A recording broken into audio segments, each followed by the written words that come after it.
Chapter 10. I spent the following day roaming through the valley. I stood beside the sources of the Arveiron, which take their rise in a glacier that was slow-paced advancing down from the summit of the hills to barricade the valley. The abrupt sides of vast mountains were before me. The icy wall of the glacier overhung me.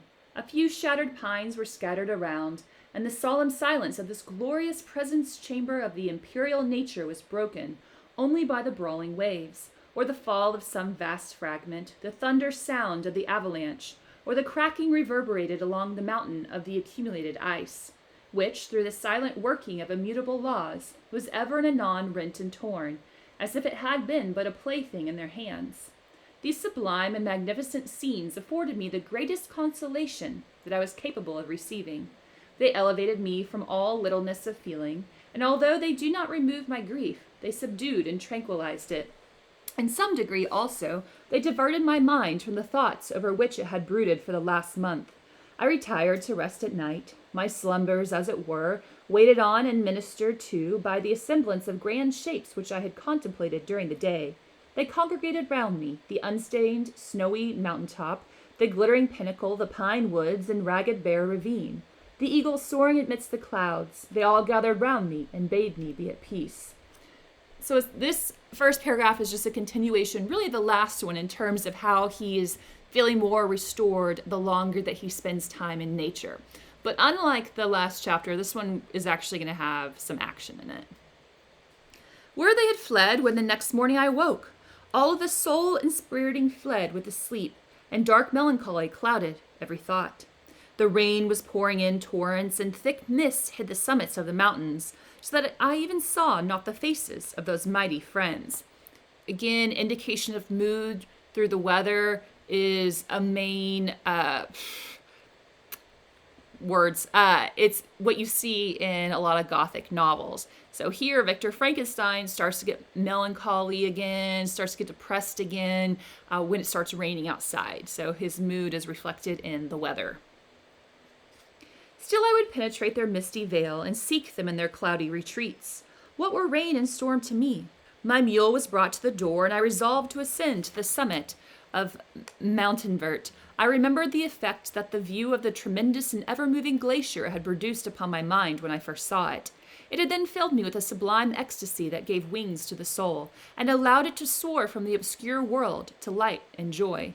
The sight of the awful and majestic in nature had indeed always the effect of solemnizing my mind, and causing me to forget the passing cares of life. I determined to go without a guide, for I was well acquainted with the path, and the presence of another would destroy the solitary grandeur of the scene.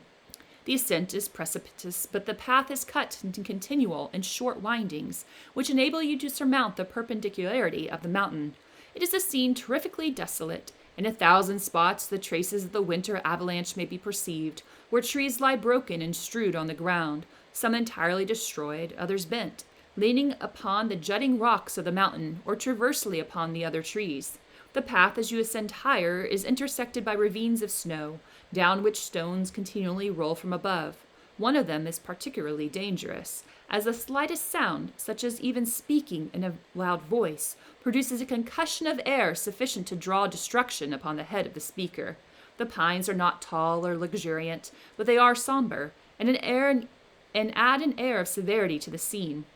I looked on the valley beneath. Vast mists were rising from the rivers which ran through it, and curling in thick reeds around the opposite mountains, whose summits hid in uniform clouds, while rain poured from the dark sky and added to the melancholy impression I received from the objects around me.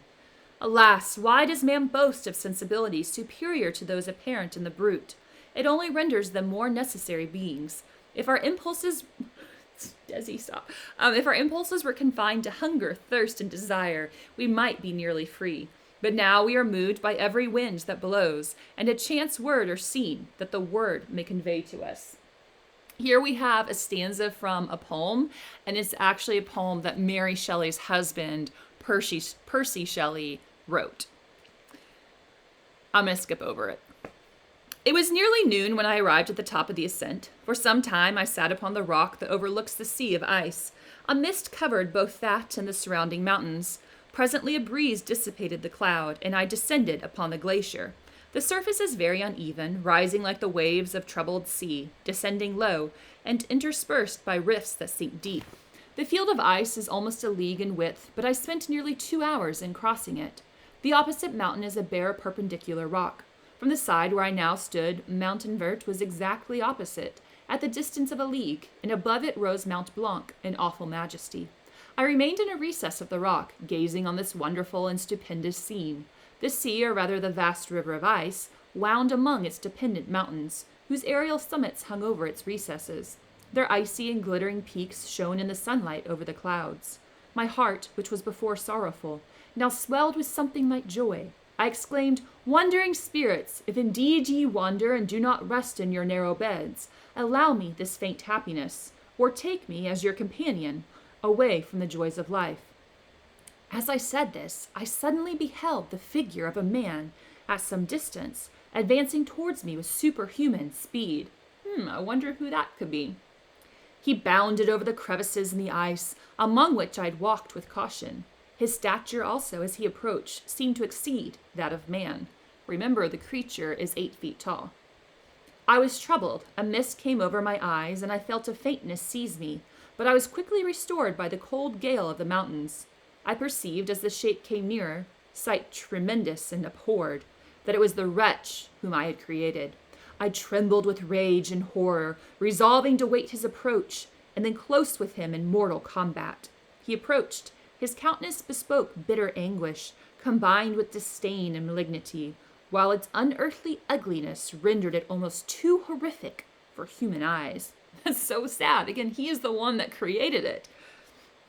But I scarcely observed this. Rage and hatred had at first deprived me of utterance, and I recovered only to overwhelm him with words expressive of furious detestation and contempt. "Devil," I exclaimed, "do you dare approach me? And do not you fear the fierce vengeance of my arm wreaked on your miserable head? Begone, vile insect, or rather stay, that I may trample you to dust. And oh, that I could, with the extinction of your miserable existence, restore those victims whom you have so diabolically murdered." "I expected this reception," said the demon. "All men hate the wretched. How then must I be hated, who am miserable beyond all living things? Yet you, my creator, detest and spurn me, thy creature, to whom thou art bound by ties only dissoluble by the annihilation of one of us. You purpose to kill me. How dare you sport thus with life? Do your duty towards me, and I will do mine towards you and the rest of mankind. If you will comply with my conditions, I will leave them and you at peace. But if you refuse, I will glut the maw of death until it be satiated with the blood of your remaining friends." Okay, it's quite the threat there. "Abhorred monster, fiend that thou art, the tortures of hell are too mild a vengeance for thy crimes. Wretched devil, you reproach me with your creation. Come on then, that I may extinguish the spark which I so negligently bestowed." My rage was without bounds. I sprang on him, impelled by all the feelings which can arm one being against the existence of another. He easily eluded me, and said, "Be calm, I entreat you to hear me, before you give vent to your hatred on my devoted head. Have I not suffered enough that you seek to increase my misery? Life, although it may only be an accumulation of anguish, is dear to me, and I will defend it. Remember, thou hast made me more powerful than thyself. My height is superior to yours, my joints more supple, but I will not be tempted to set myself in opposition to thee. I am thy creature, and I will be even mild and docile to my natural lord and king, if thou wilt also perform thy part, the which thou owest me. O Frankenstein, be not equitable to every other, and trample upon me alone, to whom thy justice and even thy clemency and affection is most due. Remember that I am thy creature. I ought to be thy Adam, but I am rather the fallen angel, whom thou drivest from joy for no misdeed. Everywhere I see bliss, from which I alone am irrevocably excluded. I was benevolent and good. Misery made me a fiend. Make me happy, and I shall again be virtuous." Here the creature confronts Victor for the first time, right? Because Victor kept running away from him. So the first time they are having a conversation with each other. So number one, we see that the creature can speak. And not only can he speak, but he can speak really well. And that he's educated. Because he starts talking about the Bible. And he starts talking about God and Adam. And he tells Victor here, I ought to be thy Adam, right? Like if you are my creator, if you're God, then I should be your Adam, right? Think about how God treated Adam in the Bible. He didn't just like create him, drop him off on earth and, peace out. He gave him rules and guidelines to live by. And we'll talk more about that in class. So here the creature says, I ought to be thy Adam, but I am rather the fallen angel. And there he's referring to Lucifer. So he's saying, you're treating me like, I'm the devil who, got kicked out of heaven, but I didn't do anything originally to you. Okay, you just left me in the world and deserted me right away. Fair point. Begone, I will not hear you. There can be no community between you and me. We are enemies. Begone, or let us try our strength in a fight in which one must fall. How can I move thee? Will no entreaties cause thee to turn a favorable eye upon thy creature, who implores thy goodness and compassion? Believe me, Frankenstein, I was benevolent. My soul glowed with love and humanity. But am I not alone? Miserably alone. You, my creator, abhor me. What hope can I gather from your fellow creatures who owe me nothing? They spurn and hate me. So the monster here, the creature, however you want to refer to him, does tell Frankenstein, look, like when you first created me, what does he say? My soul glowed with love and humanity. So he says, I wasn't created evil, but I became this way because of the way you treated me, the rejection by you. And if my creator rejects me, how do you expect the rest of humanity to treat me? And he says that. He says they spurn and hate me. So this creature is no one. He's not shown love by anyone. The desert mountains and dreary glaciers are my refuge. I've wandered here many days. The caves of ice, which I only do not fear, are a dwelling to me, and the only one which man does not grudge. These bleak skies I hail, for they are kinder to me than your fellow beings. If the multitude of mankind knew of my existence, they would do as you do and arm themselves for my destruction. Shall I not then hate them who abhor me? I will keep no terms with my enemies. I am miserable, and they shall share my wretchedness. Yet it is in your power to recompense me and deliver them from an evil which only remains for you to make so great, that not only you and your family, but thousands of others shall be swallowed up in the whirlwinds of its rage. Let your compassion be moved, and do not disdain me. Listen to my tale. When you have heard that, abandon or commiserate me, as you shall judge that I deserve. But hear me. The guilty are allowed by human laws, bloody as they are, to speak in their own defense before they are condemned. Listen to me, Frankenstein. You accuse me of murder, and yet you would, with a satisfied conscience, destroy your own creature. Oh, praise the eternal justice of man, yet I ask you not to spare me. Listen to me, and then, if you can, and if you will, destroy the work of your hands. Why do you call to my remembrance, I rejoined, circumstances of which I shudder to reflect, that I've been the miserable origin and author? Cursed be the day, abhorred devil, in which you first saw light. Cursed, although I curse myself, be the hands that formed you. You have made me wretched beyond expression. You have left me no power to consider whether I am just to you or not. Begone, relieve me from thy sight of your detested form. Thus I relieved thee, my creator, he said, and placed his hated hands before my eyes, which I flung from me with violence. Thus I take from thee a sight which you abhor. Still thou canst listen to me and grant me thy compassion. By the virtues that I once possessed, I demand this from you.